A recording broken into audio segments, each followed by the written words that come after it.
Folks, welcome back to the Jimmy O Show after a brief hiatus, basking in the glory of historic season in Cotton Bowl. Hopefully you enjoyed the recap show, but it's a new season. Time to close the page on that chapter and open up a new exciting chapter here. We're here today with some of our scholar athletes of the week and months. These guys are each received some awards since the last time we were with you, so we're here to interview them, let you get to know them a little bit. And as always, this is all being brought to you by the Fear the Wave Collective. Please go to our website, ftwcollective.com.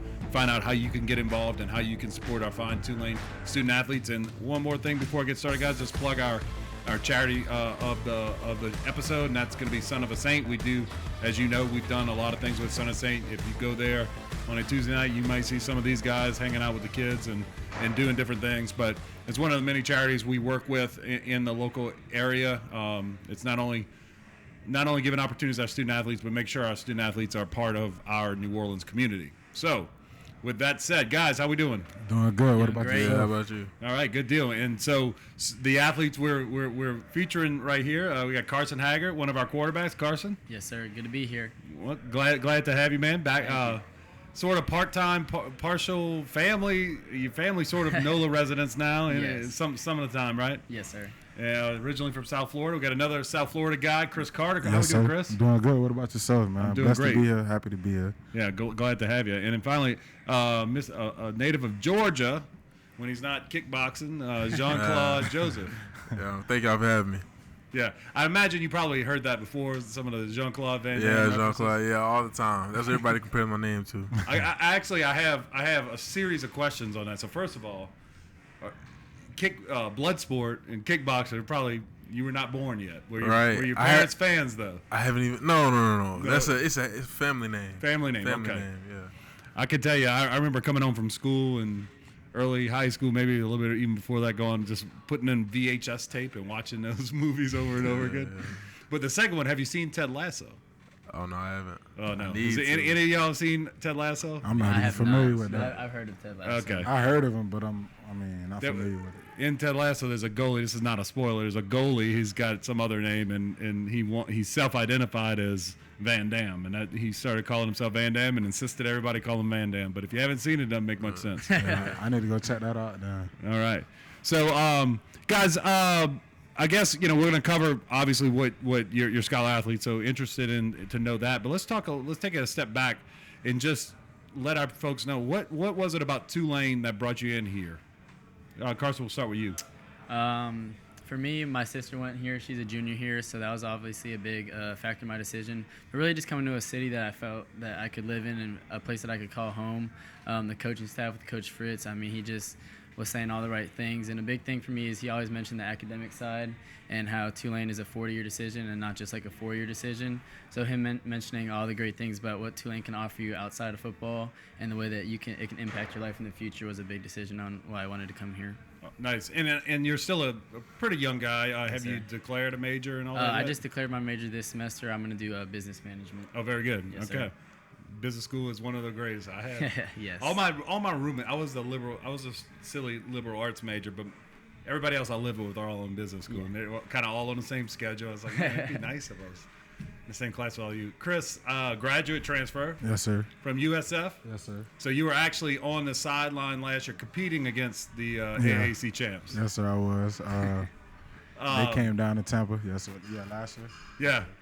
That game kind of freaked me out a little. You guys, now you're part of us, but you guys were ready for a fight, man. And y'all had played Cincinnati close. Y'all had, played Florida close. Yes, sir.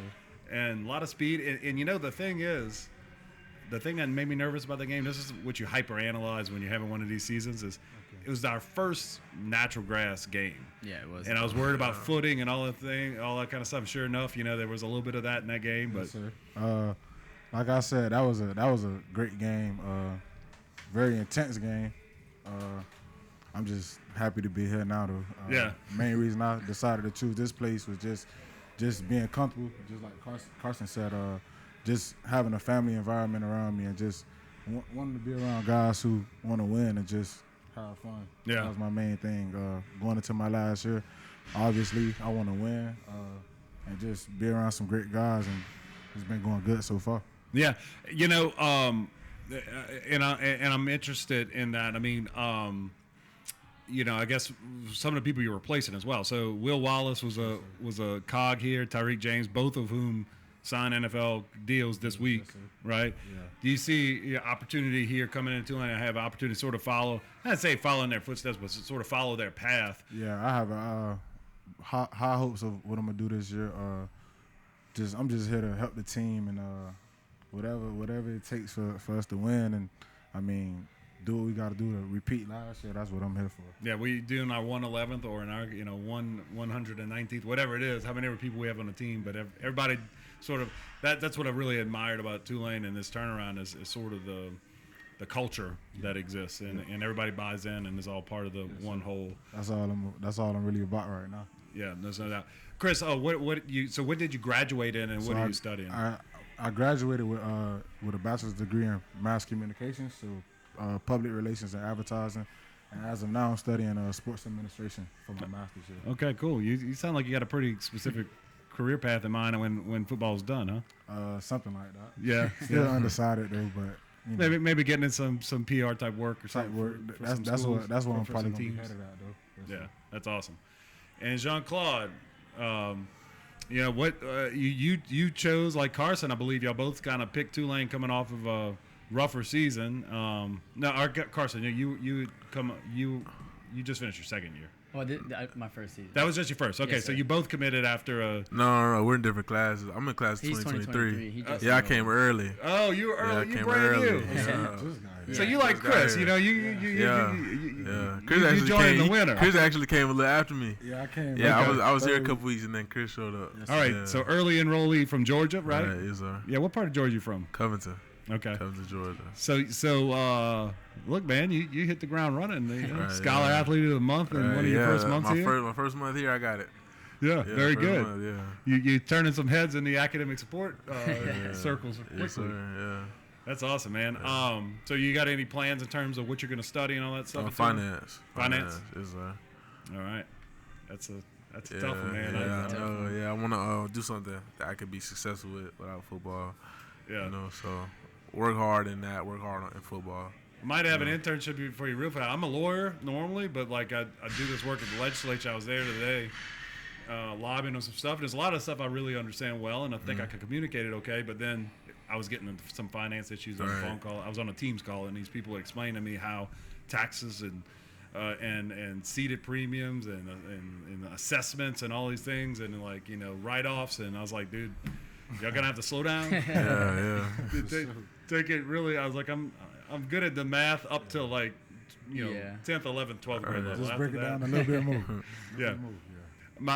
Actually, I was a good math student, and Calc 1 at Tulane did fine. Calc 2, I don't think there was a single number on any page. It was all letters and all theoretical letters, stuff. yeah. I was like, I've reached my limit. I cannot do it. I had to grind. Yeah, I had to grind for like a C or something in that. So I never made a C. My daughter's watching. I never actually made a C, but in theory, I could have.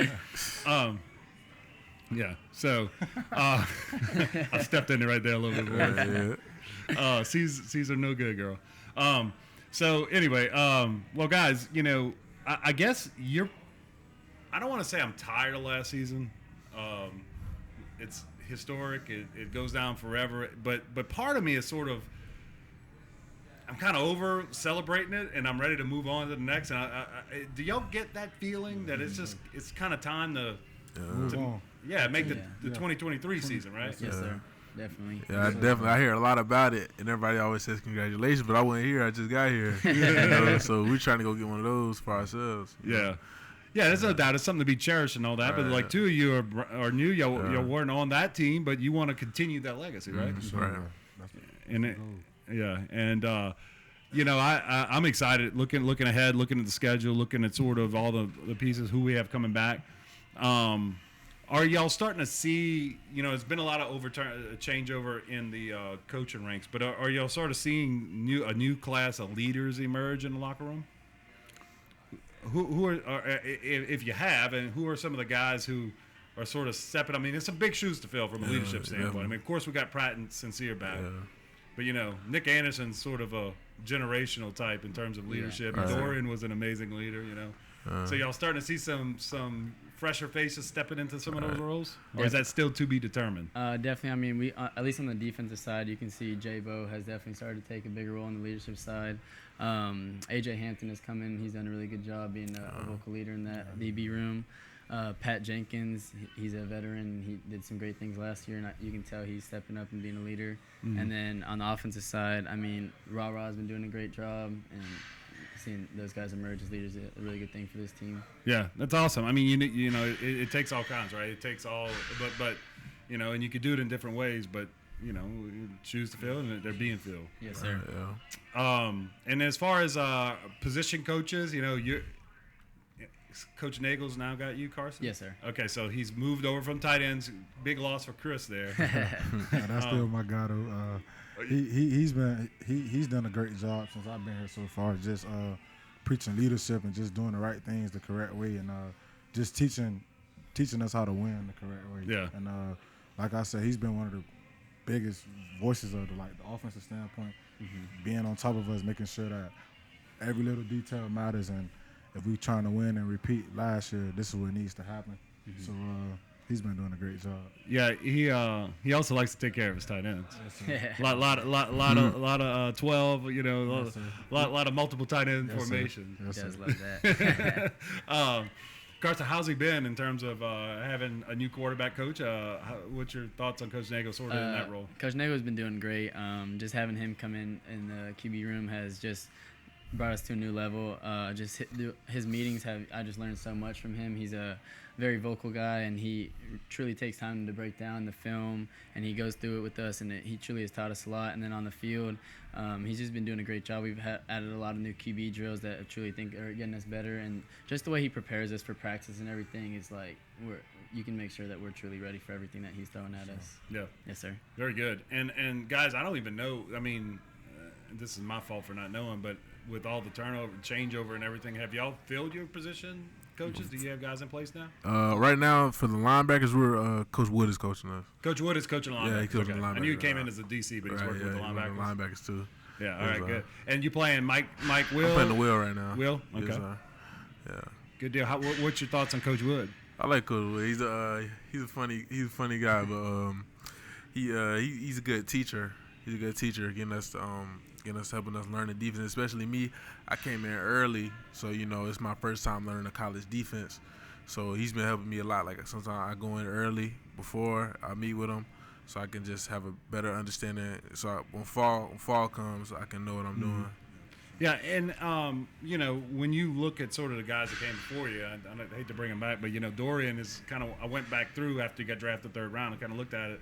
When he showed up, he was 190 pounds, soaking wet. Oh yeah, he was. Yeah. And he grew into that. Now you're a little bit bigger than that coming in, but you sort of look at his example of sort of his career progression at Tulane is something that you can try to emulate in your time. Yes, sir. Yeah, him and Nick, they're always around. I always get to talk to them, kind of pick their brains a little bit.